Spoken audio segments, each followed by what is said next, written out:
kami mahasiswa dari Universitas di Gubang, Semarang, program studi manajemen, kami akan mempresentasikan tentang resiko dan pengembalian. Sebelumnya, kami akan memperkenalkan kelompok kami terlebih dahulu. Yang pertama, Puspita Sari, yang kedua, Fadil Subandrio, yang ketiga, Adinda Putri Hermansyah, yang keempat, Sagita Fitriyantina.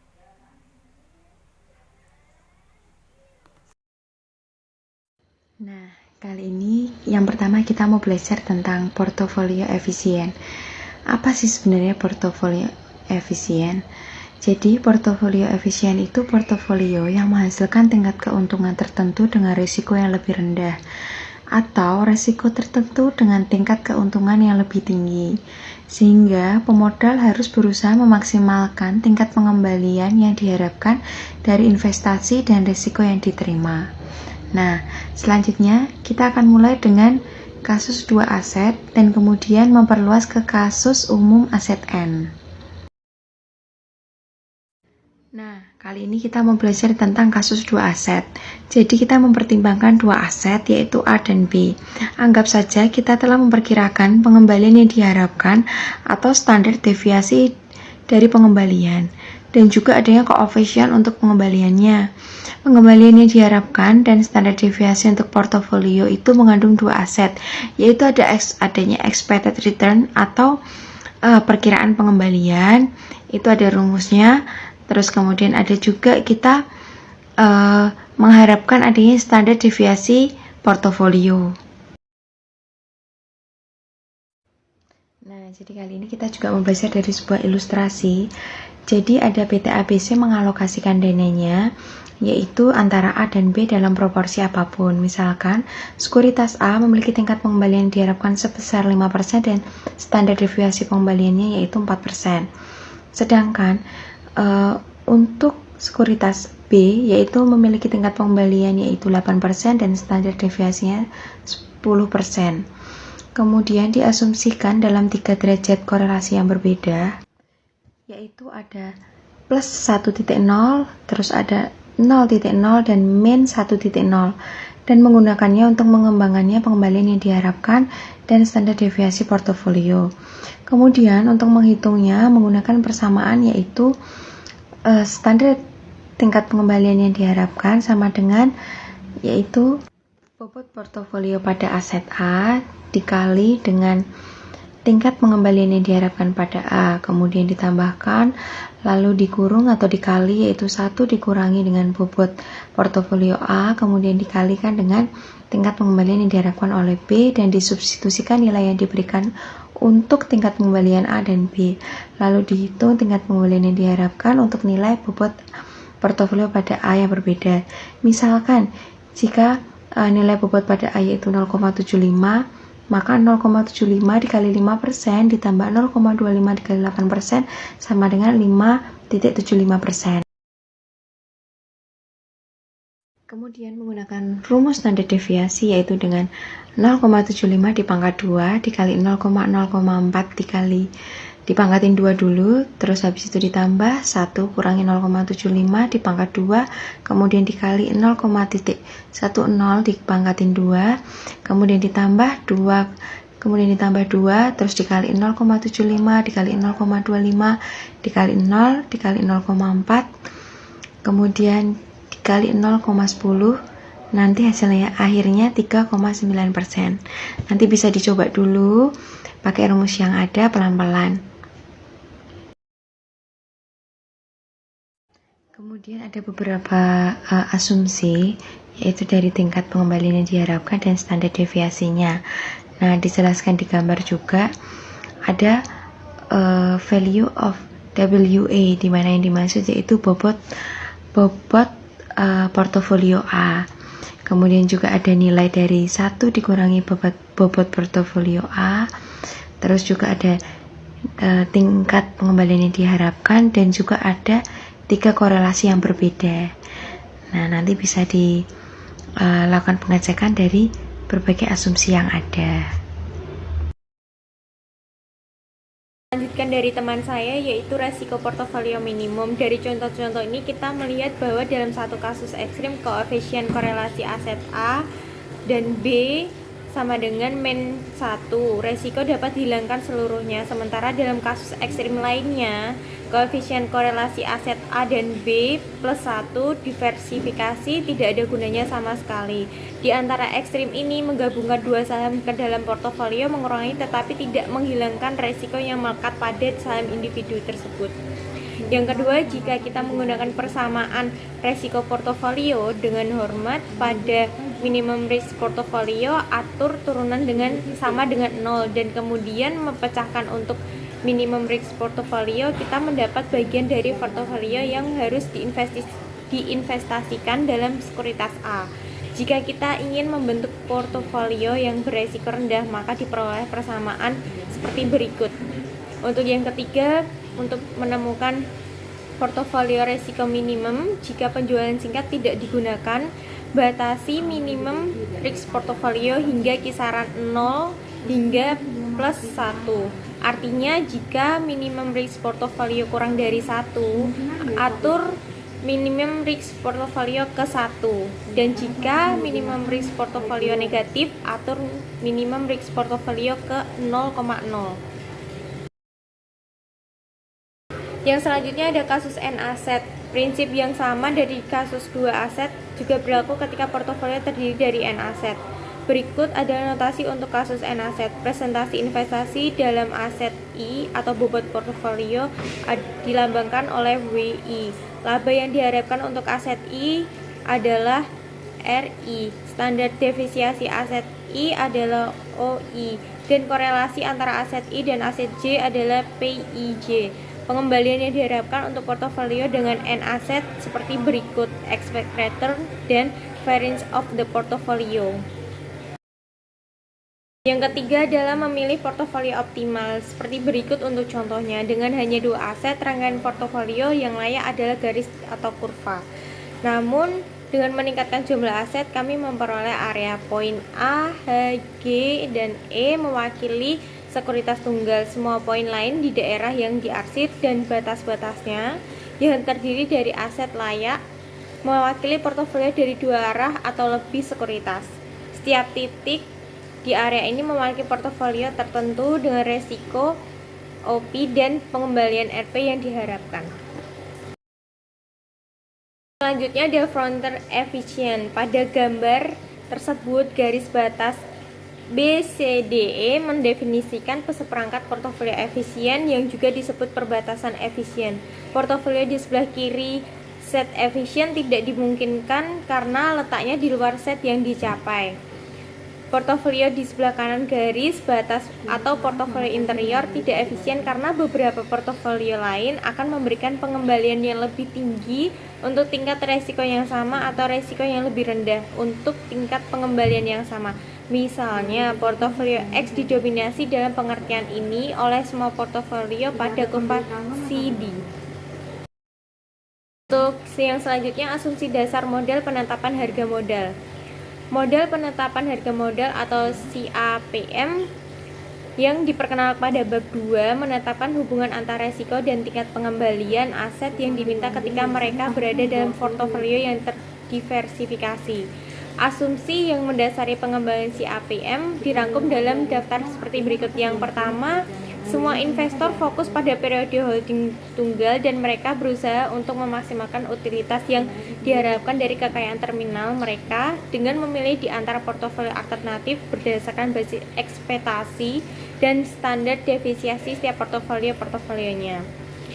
Yang kedua, ada semua investor dapat meminjam atau meminjamkan jumlah yang tidak terbatas dengan tingkat suku bunga bebas resiko RRF dan tidak ada pembatasan atas penjualan singkat aset apapun.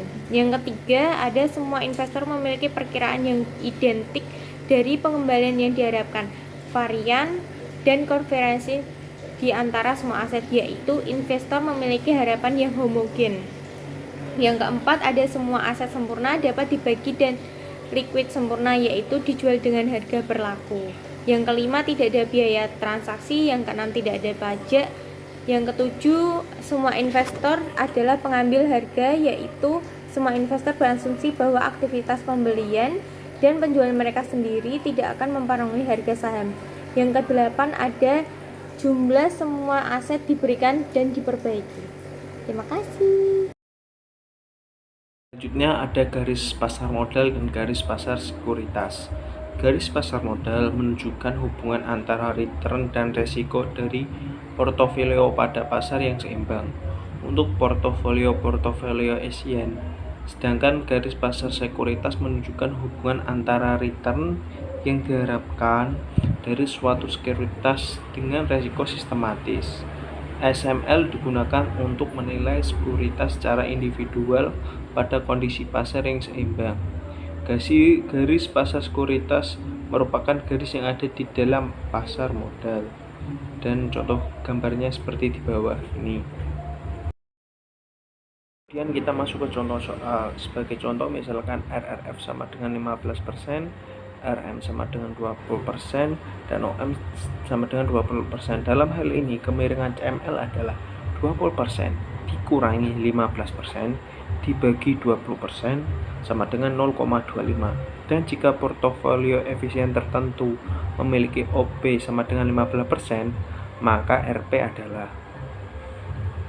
rumusnya RP sama dengan RRF tambah dalam kurung RM dikurangi RRF dibagi OM tutup kurung dikali OP sama dengan 15% tambah 0,25 dikali 15% sama dengan 18,75. Portofolio beresiko dengan OP 20% akan memiliki RP sama dengan 15% plus 0,25 dikali 20% sama dengan 20%. CML menentukan hubungan antara resiko dan pengembalian untuk portofolio yang efisien, tetapi investor dan manajer lebih peduli tentang hubungan antara risiko dan pengembalian untuk aset individu. Kemudian CML, CAPM, dan SML. Return individual saham harus sesuai dengan persamaan besar agar CML dapat bertahan untuk portofolio pasar. Rumusnya seperti berikut. Kemudian CAPM mendefinisikan koefisien beta perusahaan B1 sebagai berikut. Dan itu rumusnya. Kemudian ingat bahwa premi risiko untuk pasar RPM adalah RM min RRF. Menggunakan definisi ini dan mengganti persamaan BI ke dalam persamaan RI memberi persamaan garis pasar sekuritas SML. Dan rumusnya seperti berikut. Kemudian menghitung koefisien beta. Rumusnya RLT sama dengan A1 plus B1 RMT plus ELT. RLT itu historis tingkat pengembalian saham I pada periode T. RMT yaitu tingkat pengembalian historis realisasi di pasar pada periode T. A1 adalah sumber vertikal mencegat istilah stok I. B1 kemiringan atau koefisien beta untuk stok I. Dan ELT adalah kesalahan acak yang mencerminkan perbedaan antara pengembalian aktual saham I dalam periode tertentu dan pengembalian seperti yang diprediksi oleh garis regresi. Persamaan di samping disebut model pasar karena regresi akan mengembalikan pengembalian saham terhadap pengembalian pasar. Namun SML dari CAPM untuk pengembalian dan realisasi sedikit berbeda dari pemasaran tersebut. Rumusnya seperti berikut. Kemudian di mana RRT adalah tingkat bebas risiko historis terrealisasi pada periode T, untuk menggunakan CAPM untuk memperkirakan beta, kita harus menulis ulang persamaan di atas sebagai persamaan regresi dengan menambahkan intercept A1. Hasilnya adalah rumusnya seperti berikut. Kemudian adalah hubungan antara total resiko saham, resiko pasar, dan resiko yang dapat terinvestasifikasi, yaitu total risk sama dengan varian sama dengan market risk plus diversifiable risk.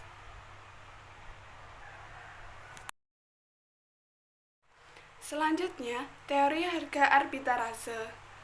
APT adalah model teknik multifaktor yang didasarkan pada hubungan antara pengembalian yang diharapkan dari aset keuangan dan resikonya. Model ini dirancang untuk menangkap sensitivitas pengembalian aset terhadap perubahan variabel makroekonomi tertentu. Investor dan analisis keuangan dapat menggunakan hasil ini untuk membantu menentukan harga sekuritas. Yang melekat pada teori penetapan harga arbitrase adalah keyakinan bahwa sekuritas yang salah harga dapat mewakili peluang keuntungan jangka pendek dan bebas resiko. APT berbeda dari CAPM konvensional yang hanya menggunakan satu faktor. Namun, seperti CAPM, APT mengasumsikan bahwa model faktor dapat secara efektif menggambarkan korelasi antara risiko dan pengembalian.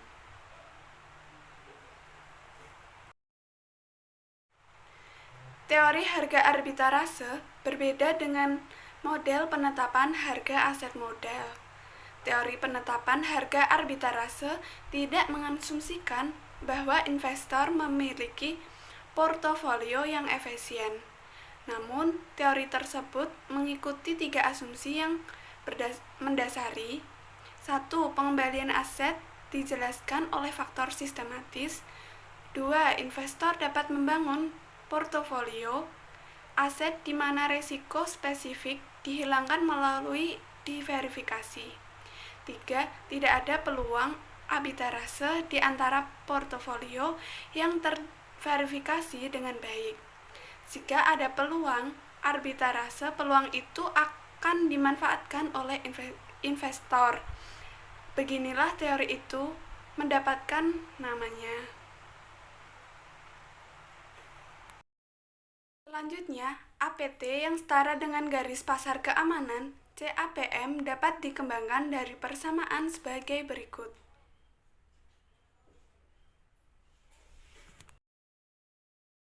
Selanjutnya, asumsikan bahwa semua pengembalian saham bergantung hanya pada 3 faktor risiko.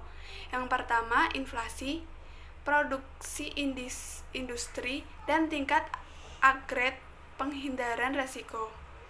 Selanjutnya, anggapan bahwa 1. Tingkat bebas risiko adalah 8%. 2. Tingkat pengembalian yang diminta adalah 13% pada portofolio dengan sensitivitas unit B sama dengan 1 terhadap inflasi dan sensitivitas 0. B sama dengan 0 untuk produksi industri dan tingkat risk aversion. Yang ketiga, pengembalian yang diminta adalah 10% pada portofolio dengan sensitivitas unit terhadap produksi industri dan kepekaan terhadap inflasi dan tingkat penghindaran risiko adalah 0.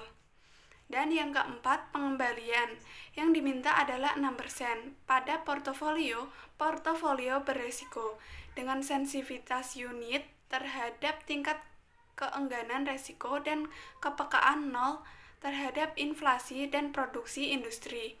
Yang kelima, akhirnya, asumsikan bahwa saham yang memiliki sensitivitas faktor atau disebut beta sebesar 0,9 terhadap portofolio inflasi 1,2 untuk portofolio produksi industri dan negatif 0,7 terhadap portofolio yang beresiko.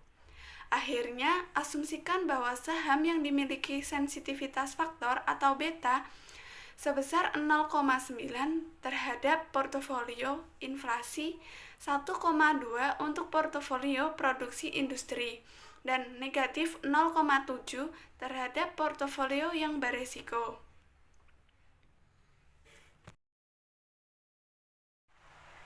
Berikut adalah tingkat pengembalian saham yang diminta menurut APT adalah R1 sama dengan 8% ditambah 13% dikurangi 8% dikali 0,9 ditambah 10% dikurangi 8% dikali 1,2 ditambah 6% dikurangi 8% dikali negatif 0,7 sama dengan 16,3%. Perhatikan bahwa jika tingkat pengembalian yang dipinta pasar adalah 15,0%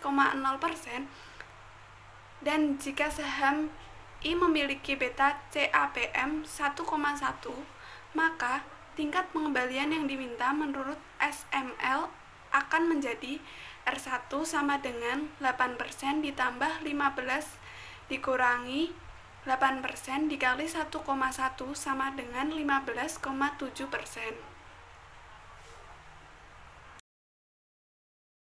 Kemudian, keuntungan arbitrage pricing teori.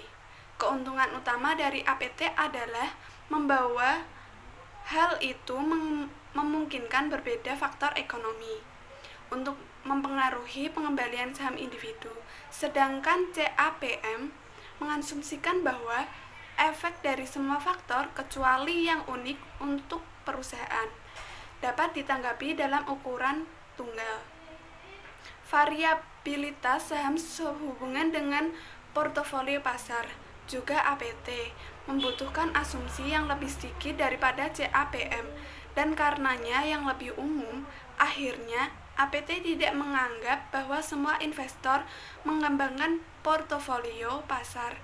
Persyaratan CAPM yang jelas tidak dipengaruhi dalam praktiknya.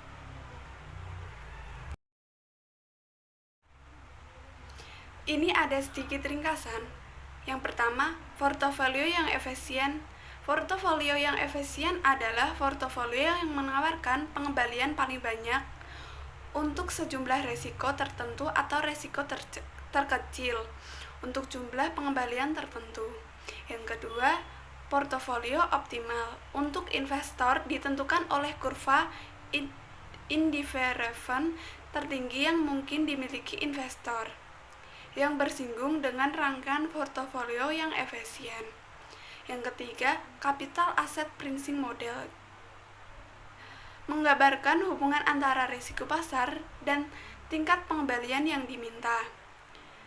Kemudian yang keempat, garis pasar model menggambarkan hubungan risiko pengembalian untuk portofolio yang efisien, yaitu untuk portofolio yang terdiri dari campuran portofolio pasar dan aset tanpa risiko. Kemudian yang kelima yaitu garis pasar keamanan adalah bagian integral CAPM, dan ini menggambarkan hubungan risiko pengembalian untuk aset individu. Kemudian koefisien beta diukur dengan kemiringan dari garis karakteristik saham yang ditentukan dengan kemunduran pengembalian historis pada saham dibandingkan pengembalian historis di pasar.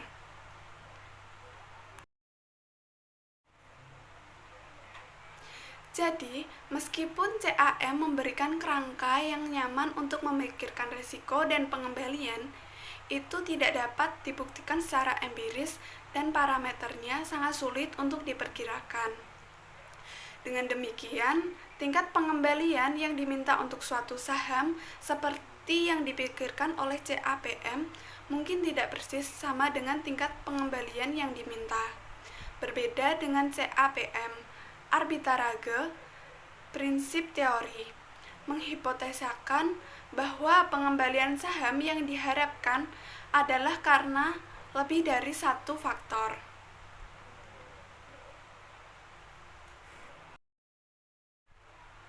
Sekian presentasi dari kami. Apabila ada tutur kata kami yang kurang berkenan, mohon untuk dimaafkan. Dan apabila penjelasan materi dari kami ada yang kurang jelas, bisa ditanyakan di kolom komentar di bawah ini. Terima kasih.